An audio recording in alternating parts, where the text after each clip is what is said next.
Joining us on breakup day to wrap up the 22-23 season is Flyers forward Cam Atkinson. Cam, how you doing? Good. Thanks for having me. How different do you feel physically today at breakup day than you've ever felt as an NHL player prior? Well, I feel healthy. It's weird, right? Yeah. No, it's I feel good in a good mental standpoint and a good physical standpoint, and should be getting cleared for contact next week. You know, when I was preparing for this interview, I looked back to see if you had ever missed significant time, a whole season or anything like that, going all the way back through high school, and you hadn't, missing this whole season, not playing hockey, something that you've done pretty much your entire life. How frustrating is it to not be able to compete? Yeah, it was definitely a year that I want to forget, but at the same time, there's a lot of ups too, and there's nothing more than I want to compete with my teammates, and that's what I've been doing for a long time. That's my life other than my family, and not being able to go to war with my brothers and try to help the team win, whether good times or bad times, just being part of that was probably the toughest. But at the same time, aside from hockey, my wife gave birth in January, so I had surgery December 21st, which was a kind of a scary moment, but then a week and a half later, my wife gives birth, so it all comes full circle. So I got to spend a lot of time with my family and my kids, time that I never typically would get because I'm playing. So I took full advantage of just being a dad and a stay-at-home dad. Yeah, and it'll make you appreciate things even more going next year, won't it? Yeah, it's... Plus you'll get some sleep on the road. Yeah, I got some sleep. I went on the road to Chicago, so it was nice to be able to... yes and no, to be able to sleep through the night without being woken up or picked on, but it's, yeah. When you look at what you had done, explain to people the surgery that you had. Yeah, so I had a herniated disc, my C6, C7 in my neck, and I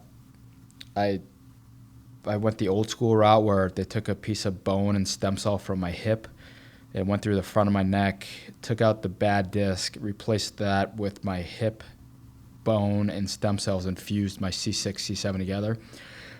Basically, before that, my nerve in my left tricep was shutting down, and just the nerve pain that I was feeling for 3 months I don't wish nerve pain on anyone, because I couldn't sleep and a lot of other things, and just... Is that painful you couldn't sleep? I had to sleep in certain positions that were uncomfortable, so it was just a process of trying to feel somewhat normal.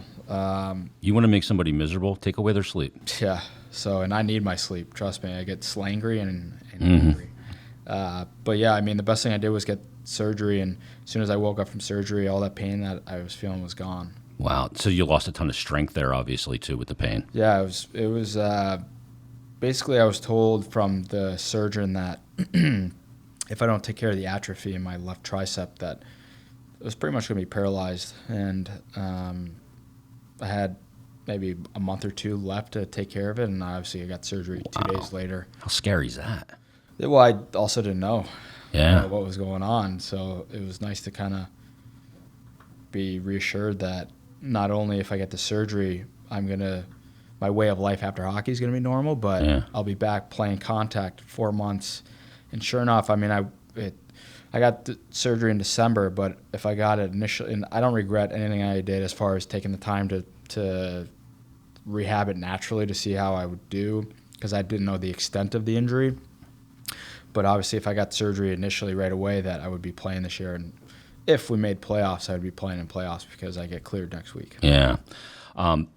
We sat upstairs in the same spot last year when you and I spoke, and after our interview, I asked you about John Tortorella, because obviously there was an interim coach, and Mike Yo at the time, and you got up and shut the door, and we talked about it. And Torts comes in. You said to me then, he's exactly what this team needs. What'd you think of Torts in year one? Even though you weren't playing, you still were able to observe it from semi-outside. Yeah, I mean, I think from the top down,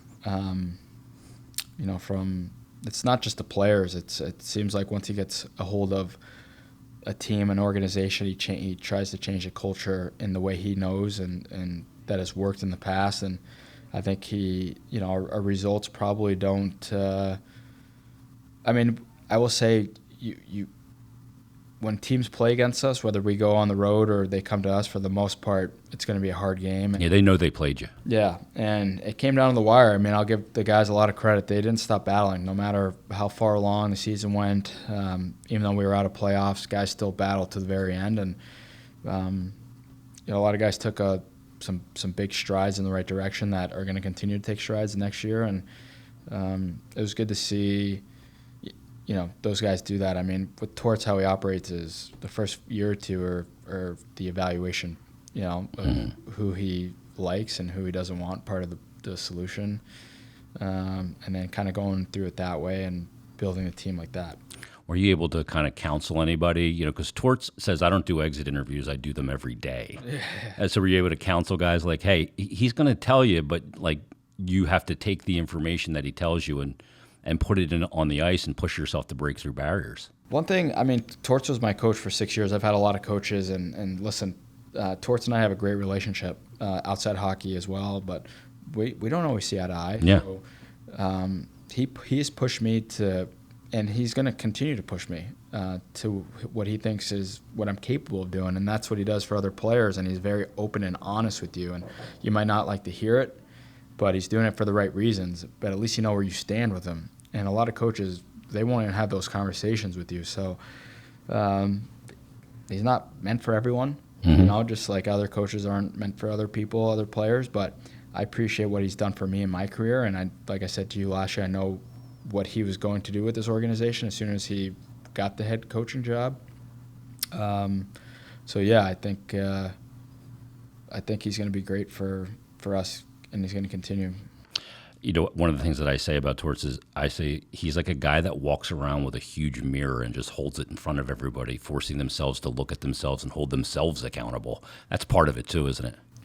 Yeah, I mean, he'll be the first guy to say it doesn't always have to come from him. So I've learned a lot being a leader for him, wearing a letter for him in Columbus, and how to just go about your daily business, and how you practice is how you play, and kind of dragging guys into the fight that way, and being all in together, and holding guys accountable that you think are slacking, and that's not calling out guys in front of everyone, or I mean, every guy's different in how you need to kind of push them, but in order to make that step and becoming a winning franchise and organization again, and changing the culture to a winning culture, you need to be able to stand up to your teammates and call them out, maybe in front of people in a positive way.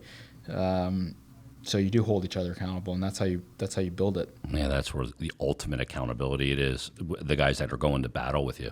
Last thing, Cam, how much are you kind of counting down the days to next year already? I mean, enjoy your summer and the whole thing, but I mean, you got to be chomping at the bit. Yeah, I just had my exit meetings, and I wish the season was starting tomorrow, selfishly, but it gives me more time to heal.